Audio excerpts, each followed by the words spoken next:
Mais moi, je trouve que le sport donne des émotions d'une pureté qui n'existe pas dans le business. On avait un sergent qui nous disait Pain is just information. Tu vois, donc la douleur n'est qu'une info. Parce qu'en fait, tu dois vraiment te déconnecter. Ton corps, tu as mal partout, tu saignes, tu as des sacs de 30 kilos. Tu vois, rien ne peut te désarçonner, quoi. C'est-à-dire que tu as un client, il est devant toi, c'est un PDG, et tu as fait son deck. Et après, il va te poser des questions. Et si tu sais pas, tu as intérêt à trouver une bonne réponse, quoi. Et en plus, tu es recherché, quoi. Parce que là, on était. Parce que moi, je sais, c'était le 22 décembre qu'ils sont venus, ils ont tout tapé. Moi, j'étais chez moi dans l'Aveyron. Il me dit, et moi, l'avocat, il dit, prends pas l'avion maintenant.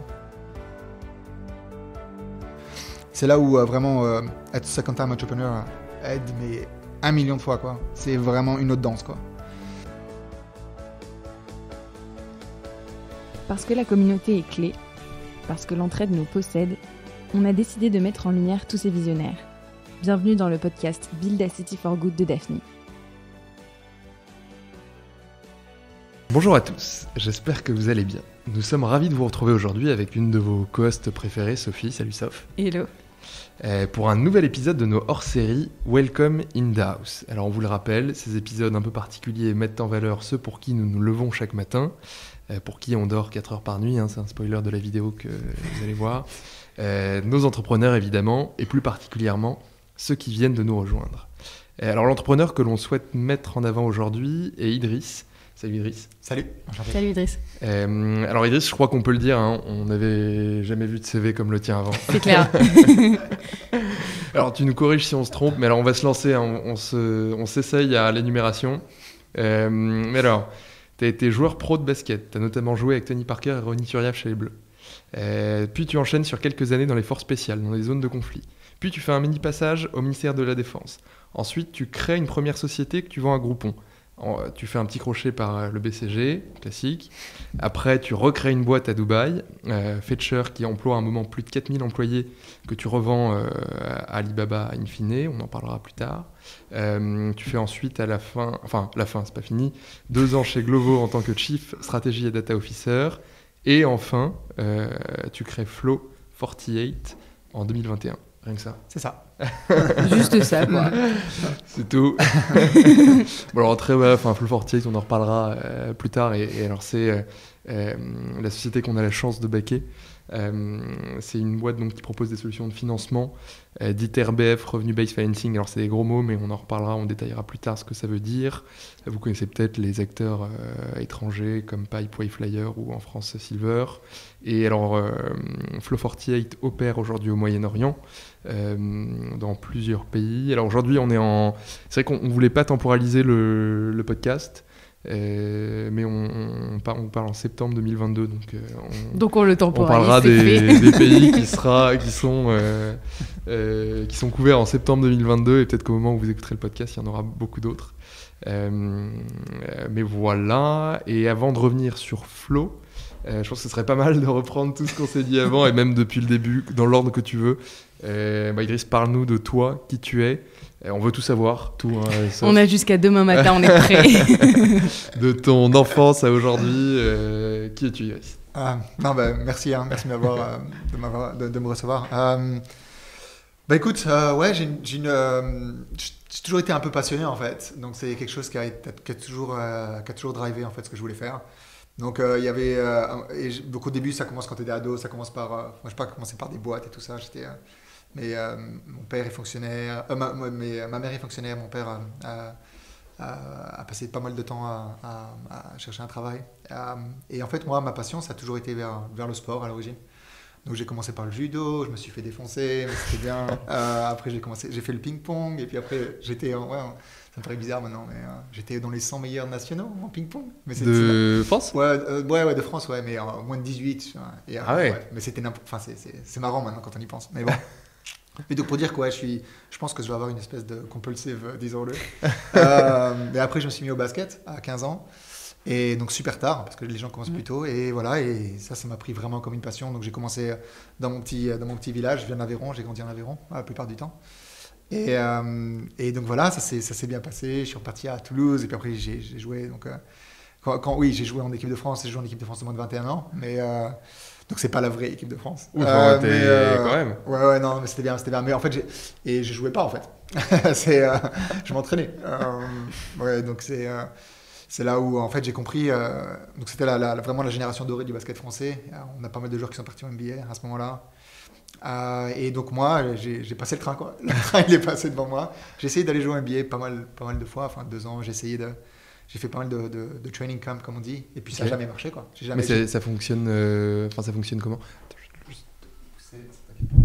Pas de problème. Parler un peu plus proche.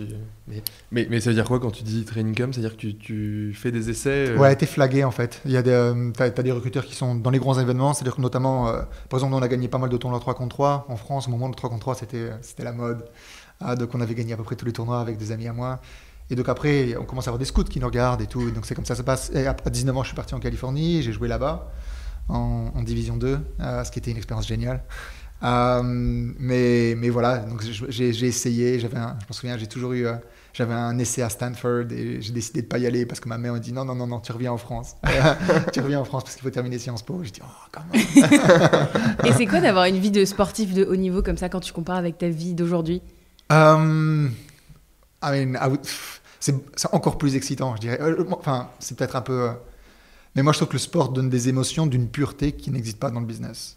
Tu l'as pas retrouvé? Ouais, il y a rien qui est aussi clair. Il y a très peu de choses qui sont black and white dans le business. Je vois peut-être une levée de fonds. Enfin bref, c'est vraiment là que tu gagnes. Enfin, t'as l'impression, mais t'as toujours. Alors que le sport, c'est pur et stupide. C'est un peu la même chose, quoi. C'est-à-dire que tout se joue en 20 minutes, c'est super formé, le gagnant.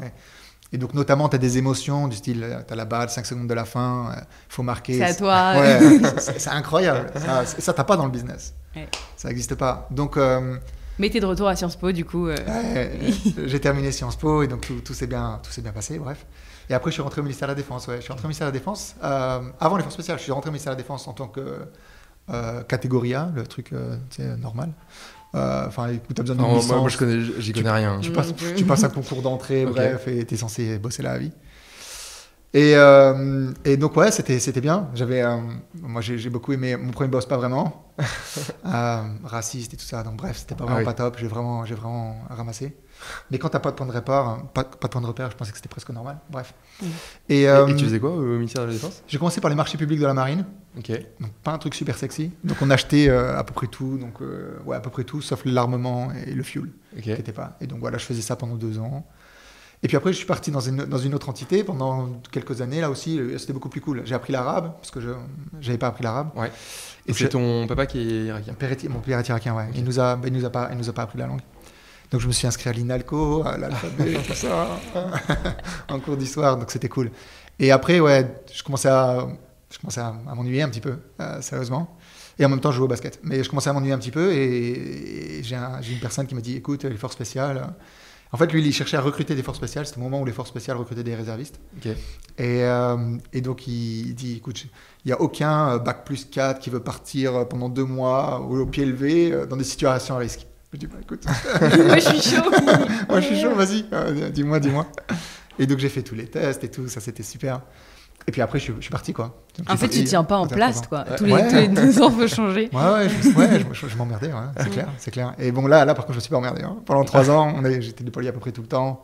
Des missions des fois de 3 semaines, des missions des fois de 3 mois, 6 mois. Et tu sais où ton point d'ancrage? C'est Paris et après on t'envoie? C'est Paris, ouais, exactement, ouais. Donc, et puis, mais les équipes sont multinationales, donc ça, t'as des Européens, t'as des missions qui sont soit diligentées par la France, dans ce cas-là, t'as que des Français, mais t'as beaucoup de missions de l'Union Européenne, surtout à ce moment-là. On appelait des fact-finding missions. C'est là où, tu vois, quand il y a une énorme dichotomie d'informations sur des territoires en crise ou en guerre. Et donc ils nous balancent et puis ils essaient de OK, what the hell is going on, tu vois, qu'est-ce qui se passe? Mais t'es analyste du coup à ce moment-là. Enfin, tu essaies d'avoir des infos sur le terrain. Exactement. En fait, ouais. Donc force spéciale, c'est toujours un peu sexy, mais en fait non, nous ce qu'on faisait, c'est on parlait à des gens, essayer de comprendre. Et on faisait des comptes rendus et on a une légitimité ensuite quand on revient dans le HQ et on peut dire littéralement ce qui se passe et on a des contacts que personne n'a, quoi.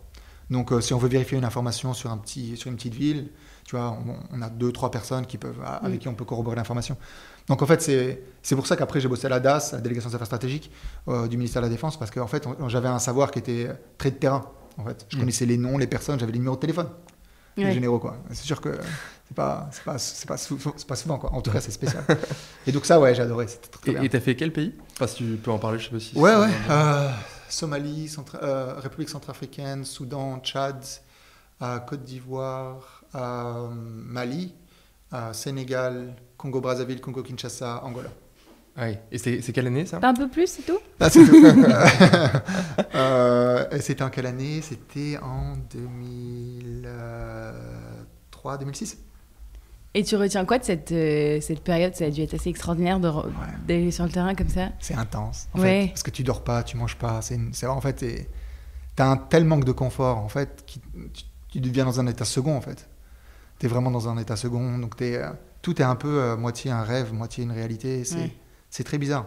C'est très bizarre. Et on a certaines missions donc, qui étaient vraiment dangereuses. Donc là, évidemment, t'es toujours... Mais en fait, la chose que j'ai le plus appris, enfin que j'ai retenue, c'est qu'en fait, ton corps est vraiment contrôlé par ta tête. En fait. Donc, tu apprends vraiment à contrôler. C'est le mental. Je me souviens, on avait un sergent qui nous disait Pain is just information. Tu vois, donc, la douleur n'est qu'une info.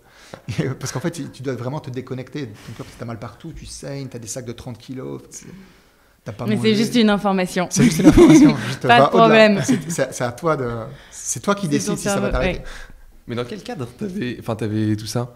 Parce que du coup, quand t'es sur le terrain, tu... Non, quand c'est le terrain, ça c'est plus l'entraînement qui est un peu plus comme ça. Ah oui. Sur le terrain, en fait, la seule chose qui rend les trucs un peu plus compliqués, c'est qu'on n'a pas de logistique, on n'a rien. On est vraiment déployé dans des zones où tu peux être. Donc moi, je suis un Mickey par rapport aux autres. Hein. Les autres forces spéciales, ils étaient une quinzaine. Donc eux, c'est des vrais pros.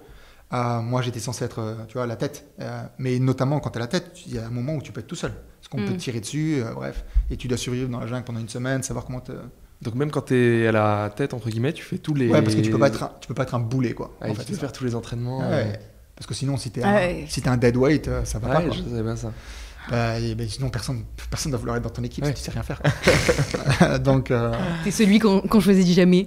exactement. T'es toujours laissé sur le quai de la gare. Non, donc ouais, non, ça c'était vraiment bien. C'était vraiment bien. Ouais. Et ça, en plus du sport, le sport te donne. Enfin moi, le sport et les forces spéciales te donnent aussi donc la discipline. Je pense Et que c'est certaines valeurs, super ouais. important pour start-up. Et en fait, cette habilité en fait à toujours être positif. T'as pas faim, tu dors pas, c'est pas grave, tout va bien. Ce n'est qu'une information. C'est des informations. Et c'est ensuite que tu vas au BCG? Non. Si je suis Donc je suis parti à la DAS, après je suis parti faire mon MBA, donc je suis parti à D'accord. Chicago. Et après Chicago, ouais, il fallait que je sois un peu normal, parce que tout mon background était un peu bizarre. Donc je me suis dit, écoute, je vais aller dans une boîte où les gens comprendront ce que je fais. Donc je suis allé à BCG Dubaï. C'était pas mal. J'ai détesté le conseil, mais je le refais. Et pourquoi tu le refais? Parce qu'entre guillemets, la discipline qui est propre au conseil, tu l'avais déjà. Ouais, mais tout ce qui est story crafting, Ouais. deck writing, et je crois qu'il y a aussi un truc qu'on apprend dans le conseil, c'est vraiment, tu vois, rien ne peut te désarçonner, quoi. C'est-à-dire que tu as un client, il est devant toi, c'est un PDG, et tu as fait son deck, et après il va te poser des questions, et si tu sais pas, tu as intérêt à trouver une bonne réponse, quoi. Ouais.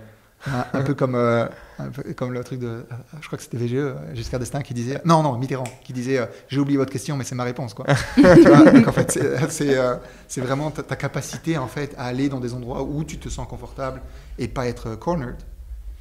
Donc ça en conseil, on fait beaucoup. Ouais. Et attends, et ça c'était... Et quand tu disais la DSS, c'était... C'était avant mon MBA, 2006-2008. Ok, donc DSS. après ça... 2008, On est 2008. perdu là, Ah t'as ouais. fait trop de trucs, Idriss. On n'a pas l'habitude. Et la première boîte que tu montes, c'est après le BCG?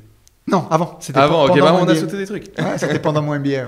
Donc pendant ton MBA, tu montes une boîte, On a monté une boîte, ouais. quelques mois. Ouais, exactement. Ouais, c'est très bien. Exact. Qui C'est- faisait quoi? Group buying, Groupon, quoi. Ok, ouais. C'était un moment où Groupon était super chaud. Ok. Donc ouais, ça date. Mais on avait créé un clone avec un aspect viral qui était très très développé. Ouais. Parce qu'à ce moment-là de la guerre, c'était vraiment qui a le plus de deals en fait. Entre Living Social, je sais pas si tu te souviens, ouais. Je suis trop vieux pour ça. Mais donc voilà. Et donc on savait qu'il y avait une possibilité d'acquisition. Ok. Donc on a littéralement créé la boîte pour se Et faire ça, la boîte. et ça Voilà. marchait. 3 mois. Et ça a marché. Ouais, ça marchait. Ouais, C'est monstrueux. c'est une acquisition, enfin, c'est shit, hein. C'était pas énorme, mais bon. Enfin, pour 3 mois, Ouais, voilà, c'est pour ça. 3 mois, c'était bien payé. Ouais, c'est un travail dirigé, presque, tu vois. Donc, non, c'était très bien. J'ai fait ça avec un pote, c'est très bien passé. Non, c'était sympa. J'ai appris beaucoup de choses là-dessus, quoi. Les premiers term sheets, les trucs à regarder. Donc, ouais, Ouais, sympa. c'était sympa. Et du coup, c'est après ça que tu vas au BCG, Après, je vais au 2 ans BCG. à Dubaï. Ouais, Et c'est après encore que tu montes Que Fetcher. exactement. Tu en redemandes. Ouais. En fait, il y a une petite étape que je parle pas beaucoup. J'ai passé 6 mois dans la deuxième plus grosse boîte de e-commerce de la région. Ok. Et j'ai été viré. Donc, c'est la première fois où j'ai Ok. été viré 2 semaines après être promu. Oula. C'était et ça, j'avoue que ça m'a parce que je veux pas faire croire que tout a été facile, quoi. Ouais. Donc là, j'ai pris une grosse claque. Je suis revenu, tu vois, chez mes parents dans l'Aveyron. Et ça m'a pris 3 semaines pour rebound, comment dire, pour rebondir, mais ouais, je trouvais ça totalement injuste et en fait ça m'a marqué, quoi. Et c'était. Enfin, comment. Je sais pas si tu veux dire le nom Si, de la pas de boîte. problème. Comment elle s'appelait Marca VIP. Ok. Elle existe encore Non, elle a fait Ah. non, elle est tombée. Bon. Et après ça, tu te dis. Et après, je vais créer ouais, mon donc, propre en job. fait, ouais, je sais que c'est un peu.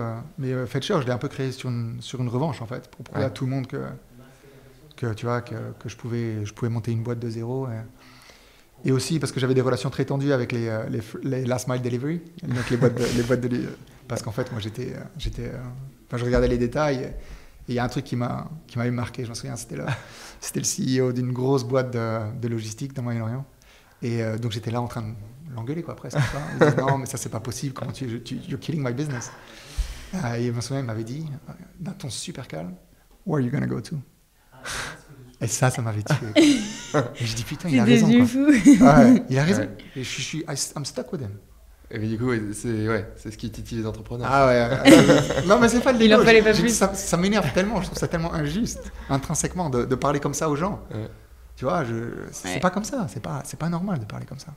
Donc Donc, pourquoi bref, est-ce que tu penses, je sais pas si ça doit arriver aussi en France, peut-être, je sais pas s'il y a des business où ça arrive encore en France maintenant, où c'est aussi fermé, mais est-ce que parfois j'ai l'impression que c'est propre à certains pays émergents, alors je connais pas bien Dubaï non plus, mais où en fait t'as des gars qui ont une position hégémonique et c'est comme ça. Ouais, pas autrement, ouais. quoi. Bah, les territoires émergents, enfin clairement le Moyen-Orient, mais peut-être même la plupart des territoires émergents, c'est des structures qui sont très oligopolistiques, en fait. Par exemple, il y a toujours l'exemple, donc nous, quand on a attaqué l'Arabie Saoudite, quand j'étais à Fetcher, il y avait 7 licences pour être légal. Donc il fallait grosso modo avoir une courier license. Et il y en avait 7. Et aucune n'avait été distribuée dans les 40 dernières années. Oh, c'est exactement ce que, tu vois, ce qui est horrible. C'est-à-dire qu'il n'y a pas d'innovation. C'est une espèce de cartel de mecs qui se rencontrent, tu vois, tous les 2 mois. And they're milking the market, tu vois. Donc ça m'a... Et comment t'as fait du coup justement à ce Bah, du moment-là lobby, hein. Ouais. Ah, ouais, non, T'as mais dû te moi... plier aux règles. Non, ça marche pas, moi. Non, ça marche pas. Donc je suis allé au ministère. Enfin, non, je suis un stalker. Quand il faut, je suis un stalker. Je reste dans les bureaux. Si j'ai pas la réponse que je veux, je reste. Donc on a réussi à changer la donne. C'était cool. Et tu l'as monté du coup, enfin t'es une cofondatrice hein, que t'avais à l'époque. Ouais. Tu la connaissais déjà Non, elle nous a rejoint 2 ans après le début de la boîte. Ok. Mais on l'a fait rentrer en tant que cofondatrice. Ouais. Ok. Et parce que vous étiez plusieurs, t'as pas monté la boîte tout seul au départ? C'était moi, enfin, officiellement c'était moi. Après, j'ai donné le statut cofondateur à Omar, qui était vraiment mon numéro 2, qui est un mec génial. Et qui était l'inverse de moi, quoi. Moi, je tends à être plus soft, lui, il est super dur, donc, ouais, c'était un bon complément. On a commencé comme ça, ouais. Et la boîte, tu l'as créée en quelle année? Juste après le MBA 2010, 2012 à 2019. Ah ouais. Et t'es passé par toutes les étapes de la vie d'une boîte, je crois. Ah ouais. Et puis là-bas, c'est pas... Parce que tu as tous les problèmes de régulation qui sont là. Tu as les problèmes aussi, si ta boîte, elle coule, tu vas en tôle. C'est les trucs qui sont... Ouais, il n'y a pas de... There's no bankruptcy law. Et ça a changé, c'est en train de changer, mais ça dépend encore du juge. Enfin, c'est-à-dire, si tu... Bah, il faut que tu partes du pays, quoi, et que tu oublies Dubaï. Et que tu reviennes pas. Sauf si tu arrives à settle your debt, tu vois. Mais moi, quand j'avais 5000 personnes, tu vois, j'avais des... Et tu le savais ça en créant la boîte au tout début? Ouais. Ah oui. Ouais, non, il y a pas mal d'entrepreneurs qui se sont barrés de Dubaï dès que leur boîte, elle commence à couler, quoi. Donc ouais, non, donc il y a une pression qui est énorme. Et donc là, j'ai eu des nuits blanches parce qu'en fait, on a eu du mal à... C'était dur, c'était au tout début de l'écosystème du Moyen-Orient. Et donc c'était très difficile de lever des grosses sommes d'argent. Et donc je suis allé à San Francisco et tout. Donc mon lead était NEA, que j'adore, New Enterprise Associate. Et they really believed, tu vois, they believed in me. Et pour moi, ça j'oublie jamais, quoi. Donc on a commencé là-dessus. Et puis, Ils ont fait ta série A, ils ont l'idée ma série A, Series B, ouais. Okay. Et puis après, on a eu les big boys ont commencé à arriver là, donc SoftBank et Alibaba. Et puis tout s'est écroulé là, enfin tout. Donc Alibaba, donc c'était au moment où il y avait une guerre larvée entre l'Arabie Saoudite et l'Iran, enfin comme c'est depuis le cas, bref. Et donc 70% de mon chiffre d'affaires venait d'Arabie Saoudite, donc tout le monde a, donc les deux term sheets ont été postponed. Okay. Et puis après, WeWork, le scandale de WeWork est arrivé 3 semaines plus tard. C'était en septembre, je sais pas si vous vous souvenez. Donc voilà, donc WeWork, c'était fini. SoftBank, c'était fini. Alors que j'avais vu Massa, j'étais allé à Tokyo. Une story de ouf à Tokyo. Genre, c'était génial, je la raconte ça. J'arrivais pas, tu vois, les levées de fonds, ça prend du temps, quoi. Ouais. Et surtout quand c'est une première fois dans le Moyen-Orient. Donc on était 6 mois et il me fallait juste que je vois Massa. Et c'était 2 mois, nous on n'avait plus de cash, on est dans la merde, quoi. Ça fait 2 mois que je voulais avoir ce rendez-vous avec Massa. Je dis, écoute, il va. Donc, et Endeavor, je suis un fan d'Endeavor, je ne sais pas si vous connaissez. Ouais. Je suis un fan et donc j'adore tout ce qu'ils font. Et Endeavor avait un event dans le same building. Donc je suis allé au Endeavor. De SoftBank. De SoftBank, donc au Japon, à Tokyo. Et j'ai pris une porte dérobée, parce que tu peux même pas, avec l'ascenseur, il ne va même pas jusqu'à l'étage de SoftBank. Donc j'ai pris la sortie de secours. J'ai monté jusqu'au 37e étage, là, je ne sais plus. Et je suis resté dans les bureaux. Et la secrétaire de Massa dit, mais qu'est-ce que tu fais? Je dis, oui, non, j'ai un rendez-vous. Elle me dit, non, tu vas pas un rendez-vous. Je veux juste le voir 5 minutes. Et donc je suis resté là pendant 10 heures. 10 heures. Et au bout de 10 heures, il est venu me voir. On a parlé. Il a dit, j'ai 2 minutes, je vais à ma voiture. Ok. Ok, let's go. Et ça a su. Attends, tu m'as parlé 2 minutes, après derrière tu as eu un follow-up et il t'a dit... C'était vraiment la dernière... Bah, tu sais que SoftBank, c'est toujours le... C'est pas lui qui... Enfin, c'est lui qui a un droit de veto surtout, quoi. Ouais. Mais personne ne va prendre une décision sans Massa. Ouais, ok. Donc on était là, quoi. On était sur le point commun. Tu vois, il fallait laisser 2 minutes. On avait une valo d'1 milliard. J'ai dit, putain, 1.1. C'était génial, quoi. Et donc là, je suis sorti de là, j'étais aux anges. Ça, c'est presque comme le basket, là. Parce que là, en 2 minutes, et le mec, il dit, ok, let's move. Et il m'a demandé à qui j'avais parlé dans toute l'organisation. J'avais discuté avec tout le monde, putain. Là, t'as mis les 3 points sur la dernière seconde. Dernière seconde. Là, et après, je me souviens, j'ai eu ce phone call avec mon cofondateur et je dis, putain, ça y est, on l'a, quoi. On l'a. Et puis voilà, et puis WeWork. C'est beau. T'as été clutch, comme ils disent au basket. Ça. Clutch, ouais. Bon. Dur. Et du coup... Ah oui, et t'es monté... Ouais, c'est ça. À un moment, vous aviez 4000 employés. Ouais, plus même. 5000 5600, je crois. Sur la où on était au plus gros. Et comment t'arrives à, du coup, pas aller en prison et... Ah, c'était pas facile. Ouais. On a dû négocier... pas mal avec nos suppliers et tout ça. Donc... Non, ouais, c'est chiant. C'était vraiment des moments difficiles, quoi. Mais surtout quand t'es... Surtout quand... C'est dans tous les pays, hein. C'est-à-dire qu'Arabie Saoudite, c'est la même chose. Donc, il faut régler ça dans tous les pays. En Égypte, c'était encore pire parce qu'en fait, on a été incroyable. Mais ça fait partie des joies de faire du business au Moyen-Orient. Mais il y a un de nos compétiteurs qui a dit que notre call center était un repère de Muslim Brotherhood. Donc, le frère musulman. Et donc, ils ont shut down. Complètement. Mais c'est un truc de ouf. Mais ouais. Ils sont arrivés, ils ont pris tout. On avait 800 call center agents, quoi. Ils ont tout pris. Tous les ordinateurs, les serveurs, ils ont tout pris du jour au lendemain, comme ça. Juste parce qu'il y a un mec qui a dit. La délation est terminée. Et évidemment, on n'en avait pas, mais. Oui. Mais ça a pris 4 mois. Donc 4 mois, plus de call center. Et t'imagines, c'est énorme. On avait call center, support units, du jour au lendemain, t'as tout qui disparaît. Plus rien. Et tout, même marketing, Facebook, tout ça, tout était fait là-bas, c'était moins cher par rapport à Dubaï. Tout parti en sucette. Et en plus, c'était recherché, quoi. Parce que là on était... Parce que moi, je sais, c'était le 22 décembre qu'ils sont venus, ils ont tout tapé. Moi, j'étais chez moi dans l'Aveyron. L'avocat, il dit, prends pas l'avion maintenant. Ne bouge pas. Je dis, what the fuck. Ouais, non, mais ça, c'est incroyable quand j'y repense. Les montagnes russes. Ouais. Et tu arrives à tout boucler avec Alibaba, c'est avec Alibaba? Ouais, on a fait. Non, Ali, on n'a pas réussi. On a pas réussi. On a fait un autre round avec d'autres investisseurs. Ok. Et donc on a levé quoi, 50 millions, je crois, quelque chose comme ça. Et donc voilà, Ok. on a changé la taille de la boîte. Et puis après, je suis parti 2 mois plus tard. Ok. Parce que ça m'intéressait plus vraiment. Ok. Donc voilà, ouais. Et après ça, tu rejoins Glovo. Glovo, ouais. Glovo. Je voulais revenir en Europe un peu. Barcelona, je connaissais pas, mais tout le monde me disait que c'était cool. je maintiens. Maintenant. Tu confirmes? Je confirme, ouais. C'est vraiment génial. Et donc voilà, ouais, je suis allé là-bas pendant un peu plus de 2 ans, ouais. Et bonne expérience. Super. J'ai appris beaucoup. C'est une des rares fois où j'ai l'impression d'être le mec le plus stupide autour de la table. Et vraiment des bons calibres. Bien entouré, ouais. J'étais impressionné.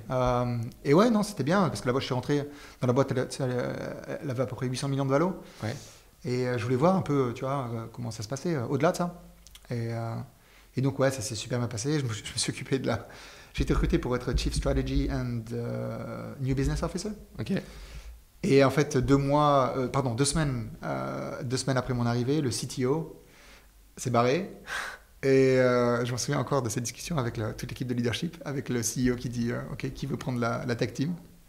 Ok, il y a encore toi qui. Tu avais jamais été CTO. Pourquoi pas, ouais. Donc à Fetcher, j'étais un petit peu CTO, mais ça n'a rien à voir, tu vois. On avait 50 devs. Là, ils en avaient 400, quoi. Ah ouais. 400 quand j'ai commencé. Et donc j'ai fait ça pendant un peu plus d'1 an en tant que CTO. Et on est monté à 800 personnes, on a changé pas mal de structures. Ok. Et c'est marrant en fait, parce qu'en fait c'est là où tu dis que moi forcément techniquement j'étais pas, tu vois, c'était pas mon truc, mais il y a d'autres personnes pour avoir la technique. Mais en fait là, on n'a jamais products and technology and business n'ont jamais marché autant en symbiose que quand j'étais là. Parce que vu que je suis un mec business qui dirigeait l'équipe tech, je trouvais incroyable qu'ils n'étaient pas, tu vois, consultés en amont de tous nos choix en fait. Et donc voilà, j'ai commencé. Du coup, ils étaient super contents, ils avaient un ownership de ouf. Et donc ouais, non, c'était cool. C'était cool. Ouais, 2 ans, un peu plus de 2 ans. Et après, on arrive enfin. Nous y voilà après 25 minutes. On touche le sujet. Et du coup, là, tu montes Flow 48. Ouais. Bah, donc je me suis barré de Glovo quand, avec l'acquisition là. Donc, on s'est fait acquired by Delivery Hero pour 2.2. Et donc après, voilà, donc moi je sentais bien que c'était le moment de partir. Ouais. Parce que je n'avais pas envie d'être dans une boîte qui a 80 milliards. Quoi, tu vois. C'est pas mon truc. Et donc voilà, ouais, on a créé Flow avec un pote. Et ça se passe bien, ouais. Écoute, ça fait quoi 9 mois? Ouais, c'est ça. Et attends, pourquoi Flow 48? Ouais, Flow parce que ça sonne bien. Ouais. Il n'y a pas forcément de raison. Non. Et 48, parce qu'en fait, il y a une nomenclature comptable aux États-Unis qui s'appelle BAFSA. Et la ligne 48, c'est Future Revenues. Ok. Donc c'est dit, pas mal. Un petit clin d'œil. Allez. Un petit clin d'œil à ça. Pas mal. Donc, ok, voilà. merci pour cette éclaircissement. Et alors pourquoi Flow 48 ? Enfin, pourquoi tu t'es dit ok, je vais aller sur ce sujet-là, dans cette région-là? Cette région, c'est clair parce que c'est la région que je connais mieux, c'est là où j'ai beaucoup de plus-value, je connais tout le monde, je connais les régulateurs, donc c'est là où vraiment être second time entrepreneur aide, mais 1 million de fois, quoi. C'est vraiment une autre danse, quoi. Ok. Donc ça c'est cool. Et pourtant, et du coup, il ne doit pas y en avoir beaucoup des second time vu qu'ils sont soit en prison, soit ils ont intérêt à avoir réussi, quoi. Oui, ou alors du coup c'est la première et puis c'est terminé. Non mais clair. mais il y a plein de mecs qui sont partis au UK, bref. Non mais c'est un truc de ouf. Mais mais donc voilà, Et donc moi il y a quelques trucs. Je suis pas vraiment un amoureux des banques du Moyen-Orient. Ouais. C'est ce que j'avais cette anecdote où donc à un moment Fetcher on faisait 280 millions de chiffre d'affaires. Et on ne pouvait pas avoir une ligne de crédit de $5,000. Pareil dingue quand même. Et on n'avait même pas de company credit card. C'est incroyable. Parce qu'on n'était pas profitable. Je dis, bon bref. Et quand tu lances une boîte, enfin et du coup comment ça se passe quand tu lances une boîte? Enfin t'es pas profitable, tu peux pas être profitable au départ. C'est la galère. C'est la galère. Ouais, okay. Il faut essayer de trouver de l'argent autre part, quoi. Tu démerdes d'autre part. Okay. Mais même pour ouvrir un compte en banque, ça nous a pris 6 mois, 10 refus. N'importe quoi. Parce qu'on avait beaucoup de cash. Au Moyen-Orient, c'était encore le temps du cash and delivery. Donc on avait 100, 200 000 $ par jour qu'on allait, on allait en banque, en billets. Ouais. Bon, on comprend que ça peut être suspect, mais bon, bref, on allait... C'est relié à la boîte, quoi. Ouais. Mais voilà, quoi. Ouais, et donc c'est ça. Et donc, je pense qu'il y a... au niveau perso, c'est ça. Mais après, au niveau macro, c'est quand même, pour être plus sérieux, c'est quand même... t'as quand même un vrai problème, un vrai gap au Moyen-Orient. Et pas que là, tu vois, en Europe, donc c'est toujours... RBF, c'est vraiment un moyen pour les boîtes, SME, Fast Growing Company, pour avoir des capacités de financement qui sont non dilutives et, tu vois, et qui sont balance sheet free.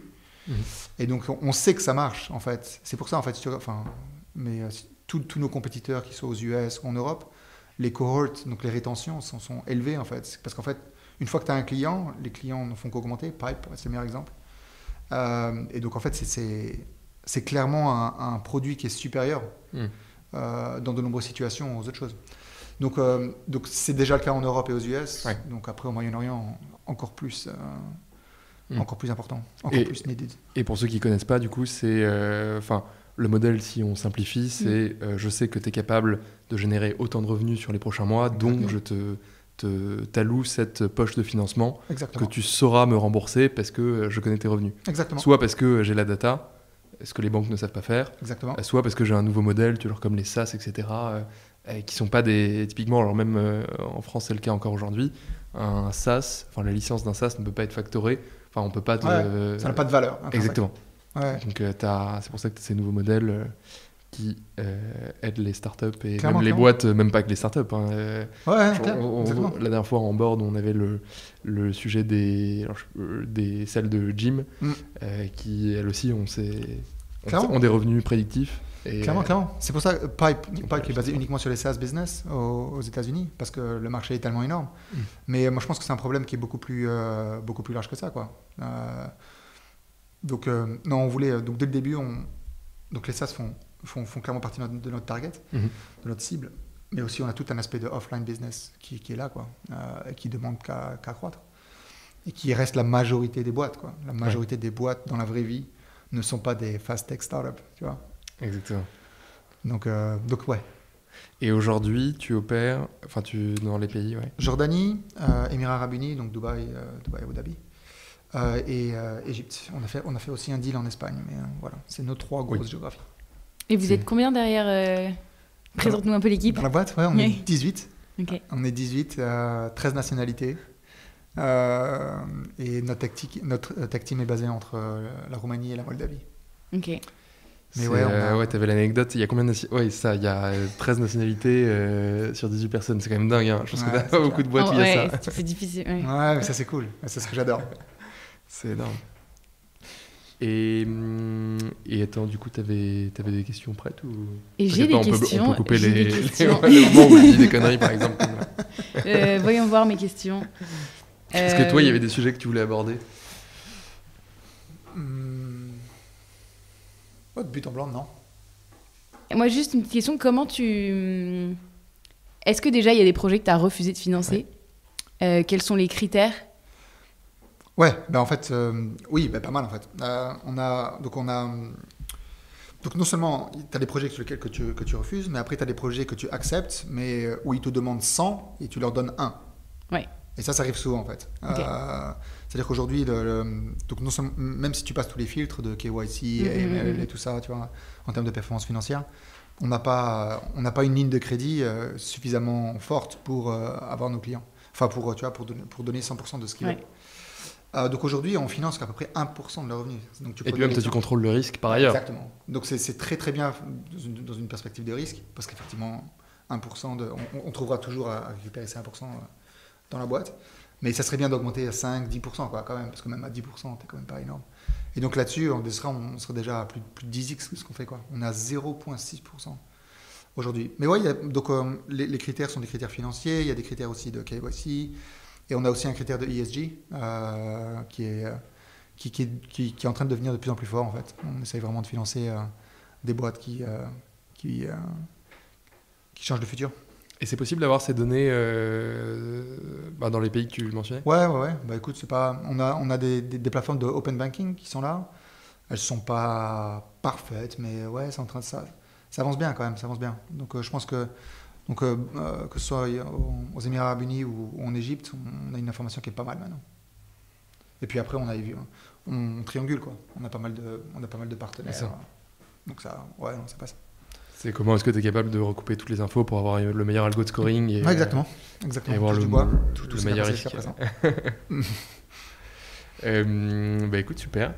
Je pense qu'on peut passer à part si t'avais d'autres questions. Non, moi j'avais une autre question, mais du coup c'est pas Flow 48. Tu parlais d'associatif dans la vidéo. Ah, effectivement. Tu peux nous en dire associatif? Un peu plus? Ouais, tu soutiens une asso. Ah oui, pardon. Ouais, ça s'appelle Education for Peace in Iraq. Ça fait longtemps que tu soutiens cette asso? Ça fait un bail maintenant, ouais. On va faire, comment c'est ça, Fetcher, je crois, ouais. Donc, ouais, 10 ans. Ok, qu'est-ce que ça fait? Bah, ça part du prémisse, en fait, que les gens, en fait, n'aiment pas ceux qui ne comprennent pas. C'est un peu camusien, un peu la pensée de Camus, quoi. Tu vois, c'est-à-dire que tout ce que je ne connais pas me fait peur. Et donc, ça part un peu là-dessus, quoi.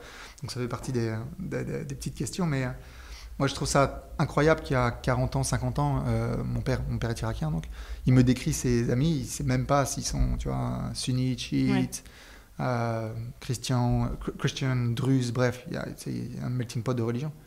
Alors que maintenant, c'est un élément qui est tellement catégorique, ça te ségrègue. Et, par exemple, à Bagdad, tu as vraiment des quartiers qui sont exclusivement sunnites maintenant, des quartiers qui sont exclusivement chiites. Et je trouve que ça, c'est très dommage, parce qu'en fait, tu crées des barrières entre les gens, et donc non seulement c'est sous-optimal, je dirais, au niveau économique, social, mais c'est juste de la perte, en fait. C'est une perte énorme, je trouve, de pas être proche de son, tu vois, de quelqu'un qui est différent de toi. Ouais, hein. Donc c'est quelque chose qu'on essaie de faire avec ma boîte, c'est quelque chose que j'ai fait aussi avec Fetcher et tout. C'est super important d'avoir, minorité, je sais que c'est un peu cliché, mais tu vois, mais d'avoir vraiment des gens de tous les backgrounds, ça t'apprend beaucoup. Un truc que j'ai fait aussi qui m'a pas mal changé quand j'avais, dans les fun facts, quand j'avais 18 ans, quand j'étais à Sciences Po, je donnais des cours dans les prisons, au GNP. Et je trouve ça vachement génial, parce qu'en fait, on se rend compte que, on a tous des stigmas, en fait, tous des préjugés sur que ce soit X ou Y, mais on en a toujours sur une partie de la population. Et j'adore briser ça, quoi. Moi, par exemple, je voyais les films, je me dis c'est pas possible que tous les prisonniers soient, tu vois, comme ça. Et en fait, ils sont pas du tout comme ça. Il y a plein de gens qui sont super smart, qui sont super gentils. Et je sais que ça paraît cliché, mais et qui sont là vraiment, ils prennent ce temps en prison pour travailler, quoi, pour apprendre, pour prendre des diplômes, tout simplement parce que en dehors, ils n'ont pas les mêmes habilités, quoi. Donc ouais, donc c'est des trucs qui me tiennent à cœur, ça. Et t'avais souvent été en Irak dans le cadre de l'association? Non, j'y suis allé une fois seulement. Okay. Une fois en Irak, pour le projet que j'ai décrit, qui était génial. Sympa. Eh bien, on se demande ce qu'il y aura de plus dans ton CV si on te invite dans 5 ans. Il y a déjà... j'ai hâte. Oui, déjà. Il y aura d'autres trucs, je pense. Question de la fin, t'en as en tête, Thiab? Elles sont... Est-ce que tu te reposes? Pardon. Est-ce qu'il y a des moments où tu ne fais rien? C'est pas super facile de rien faire. Mais oui. Mais non, ouais, donc mais en fait, pour moi, il y a deux choses. C'est que, je pense que les deux trucs que j'essaie de gérer, c'est ma passion, deux, mon énergie, quoi. Je pense que tu as deux trucs. Donc ma passion, j'essaie de faire en sorte que tout ce que je fais je sois passionné. Parce que sinon c'est trop dur. Tu vas pas C'est trop dur pour moi. C'était horrible. Enfin, moi, au conseil, j'étais pas passionné. J'aimais ce que je faisais, j'aimais le client, mais j'étais pas passionné. Et je vois à quel point j'étais malheureux, en fait. C'est au point d'en pleurer, quoi. Alors que là, c'est complètement différent. Tu as vraiment une passion, tu es avec une équipe, tu as envie de la... Donc ça, c'est complètement différent. Et puis après, il y a aussi une question de gérer l'énergie, quoi.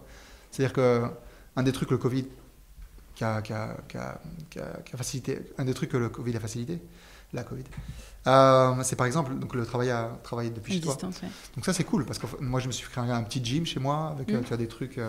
Et donc comme ça, en 30 minutes, tu arrives, hop, tu te prends plein d'endorphines et après t'es parti, quoi. Ouais. T'es reparti. Donc je pense que la gestion de l'énergie sur toute ta journée, c'est super important, en fait. Parce que des fois, t'as pas le droit d'être fatigué à 6h ou 7h du soir, quoi. Tu fais combien d'heures de sport par semaine? C'est pas mal, ouais. Peut-être, je sais pas, 8. Ouais. Bon, on a du boulot, je sais pas. Une autre question, c'est quoi ton club de basket préféré? Golden State Warriors. Parce que tout simplement, Steph Curry a changé le basket. C'était incroyable. Dans les années... Enfin, moi, je suis assez vieux pour m'en rappeler, mais dans les années 90, avec New York et Chicago, c'était vraiment tellement physique, tellement... Les big men, comme on appelait ça, donner des bagues, donc des bagues de champion. Alors que maintenant, c'est incroyable. Le tir à 3 points est de monnaie commune. Il y a pas mal d'équipes maintenant qui tirent plus à 3 points qu'à 2 points, ce qui est incroyable. Bon, bref, c'est du détail, mais ouais. Donc, j'adore ce joueur parce qu'il y a un joueur d'1m90 qui a changé un sport, et le basket notamment. Waouh. Et ton joueur de ping-pong préféré? Philippe Gatien. C'est vrai, je m'attendais à ce que tu t'y connaisses pas, mais en fait tu t'y connais aussi. Non, mais c'était à l'époque. Maintenant ils sont tous chinois, mais il n'était pas français, pardon, il était belge. Mais ouais, francophone, et j'avais rencontré, j'étais comme un gamin, quoi. Et pour la petite histoire, on avait fait un échange en 11 points. Et il m'a dit, je me souviens parce que je voulais qu'il me challenge, quoi. Et il m'a dit, ok, je vais faire 11 services, tu n'en mettras pas une sur la table. Je dis, comment, tu vois, c'est pas possible. Et donc il me fait 11 services d'affilée, et rien. Tout est dehors. Je touche la balle, et ça a des effets de ouf. Et ça m'a dégoûté du sport. Donc t'es passé au judo derrière pour le mettre au tapis. Trouver une autre stratégie. Yes. Et dernière question, on n'ira peut-être pas jusqu'à Dubaï, mais t'as un bon plan resto à Barcelone à nous conseiller? On aime bien manger chez Daphne. Ah ouais, non, clair. Non, il y en a plein. Il y a une boîte, il y a un endroit qui s'appelle Fluta. Fluta? Ouais, Fluta, F-L-U-T-A, qui est génial. Il y a Fluta 1 et Fluta 2. Et donc c'est tapas et tout ça. Hein. Mais c'est extraordinaire. Ils ont un tapas avec du brie et du fig dessus, là. Ah ouais. C'est une tuerie. C'est noté. Ça, c'est vraiment pas mal. Ça sera si on fait des off-sites à Barcelone. Oui. On va prévoir tout ça. Et magnifique. Merci Idriss. Merci beaucoup Idriss. Merci à vous, hein. Ça va. D'être venu nous raconter tes nombreuses aventures. On attend la partie 2 dans 5 ans. Ouais, rendez-vous dans 5-10 ans pour connaître la suite. Ça marche. À bientôt. Merci. À bientôt, ciao.